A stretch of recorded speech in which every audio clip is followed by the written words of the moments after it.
Now we're moving on again, fast and furious, to our next incredible speaker, and she really is Asmita Singh from Heinz. She's a marketing lead there, and her talk is fighting Fogo. Hi Asmita, good to see you. You've got 99 seconds, and again, I'm going to horn you off after that time, so please don't go over. Your time starts now. Excellent. What Justin didn't tell you there is I actually lead our marketing for food service since the beginning of March, so that has not been brilliant right now. The second part is I firmly believe supply chain now is customer experience and personalization. And the third part is Fogo is nothing. Fogo is an industry term I found called fear of going out, and it really means nothing. And my call to arms to everyone on this call today is how can we really be consumer obsessed to build a better world through marketing? The three things I'll ask you to do are: one, stay connected to customers because they're really the beating heart, right? They're the ones who are the most adverse, whoever your customer is. So last week I did a visit to Hastings and Brighton, which were quite grim in the rain, but I learned a lot, and please ask me about it in the Q&A. Second one is stay close to consumers. Did we really not anticipate delivery and health coming?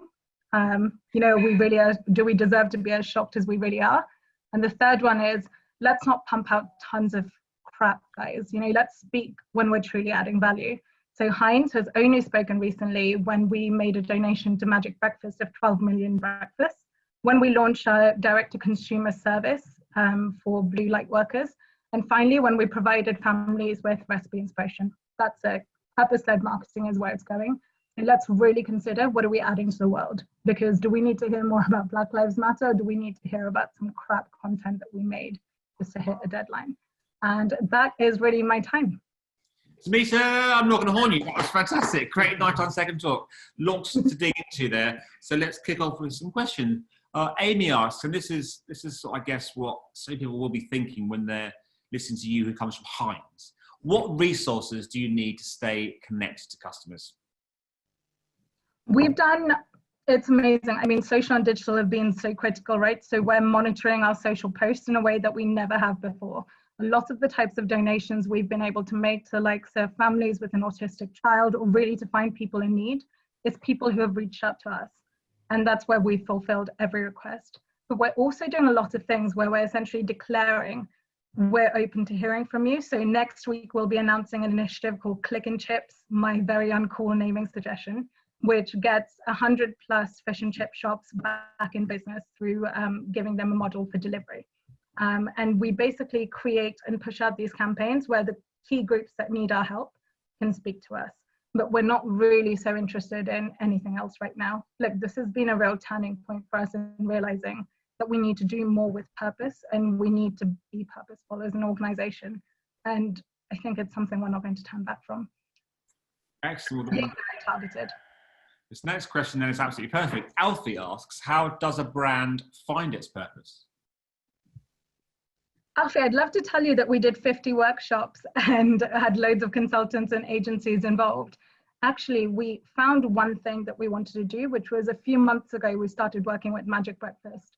And then when, I guess, all of this gesturing wildly to the world started, we started doing more and more with Magic Breakfast and providing them with donations. And we were distraught at the idea that children would be without school meals. So we really followed our hearts on this one, honestly. And so it's find the thing that makes your heart sing, I guess, and then do more of it, because that really is what brings energy to an organization. It's not a beautiful PowerPoint deck or, you know, perfect wording. Question here from Gordon, who asks, I work in B2B. Heinz is obviously one of the biggest consumer companies out there. What can a B2B company do to find its purpose? I think it's really thinking about, thank you for the question, because, you know, I work in the food service part of our business, so we also are B2B a lot of the time. And I think, again, it's that point on don't speak and don't try and do things just to get ahead of it or to look like you're doing something. Find what your unique value add is. So this Click and Chips campaign, we really wanted to go live with almost as soon as we had the idea, but the app would have been glitchy. We wouldn't really have had any kind of marketing materials ready for the guys to start using. And so we're late, right? Technically, we're probably late to the party, but we're able to do it. We're able to pivot. And I only really wanted us to do that once we had something that was worth talking about. Great. We've got a great question here from Jerry, who asks, how challenging has it been for a huge organisation like Heinz to make these changes fast? You talk about pivoting, but how tough's that been? I think it's been much easier than we anticipated. Jerry, thank you for the question. And I think that, again, is because we led with heart, not head. And I often find this, right, in a meeting, when you try and justify everything and you show the root cause analysis for why you came up with an idea or a cause to support like this one, then there's a lot of people picking away at the content of the slide.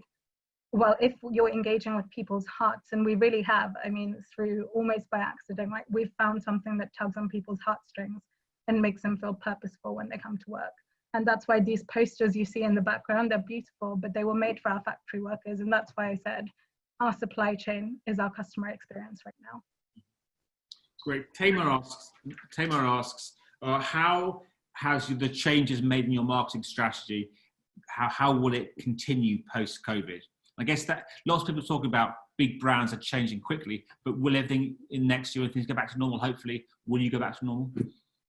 I don't think we'll ever move away now from purpose-led marketing, particularly on these canned products, if I'm honest. I think we will do a lot more with Magic Breakfast now that we've found our purpose. We're looking to make a wonderful campaign with them. And we'll start to keep probably Heinz more and more out of the front and center of these things, because actually it's really important. Like, we realized we had 1 million new shoppers into Heinz, new households coming into Heinz meals products that you see here. We don't need to shout about ourselves anymore. Maybe the way we were doing it before was actually a little obnoxious. And this approach where we're really trying to add value to the world will show us, I guess, walking the talk. Yeah, that's it. Not to be obnoxious. Econ's got a great question here, who asks, how global is your purpose-driven marketing approach? As in, you know, is this a UK approach, or how can you be global in purpose-driven marketing? I think the UK, we have very much a culture of kind of test and roll out. So I think it will be that the UK will lead the way on this one, and other countries will emulate. And they will need to find something localized, right? I always believe, you know, marketing is highly local. And I'm sorry to any of my colleagues here who are on global teams, but part of our job is finding out what does truly translate globally, which is the spirit of purpose, right? It's the spirit of feeding nations. And what needs to be local. So the charities themselves, or your purpose probably, and the partners you work with do need to be highly localized, I think, to be effective. Question here from another shy asker, anonymous, and I guess this is a question so many brands are asking. He or she asks, we've not made much of a big deal of purpose up to now, so is now the right time to start, or will it just look weird? No brand. I think now is the time to listen and to be empathetic. So we had, you know, quite a spirited discussion in our marketing community about what do we want to do for Black Lives Matter? And the reflection we came to is we need to clean up the house. You know, we need to clean up our house and come back and support this cause in a way that we can be proud of and that feels credible. So I think purpose has this amazing way of making you reflect on yourself and look at where actually, you know, where were we maybe not looking at things before. Yeah, and I think that really is, yeah, that's probably my answer to that one.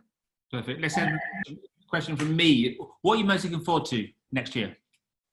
What am I most looking forward to? I am so looking forward to our food service operators being open again.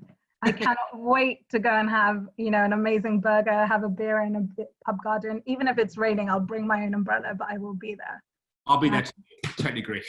Look, these places add so much, right, to our community, to our world. So when they come back, let's really support them, guys. We'll be there. We'll be there. Asmita, as ever, you were amazing. Thank you so much for your time.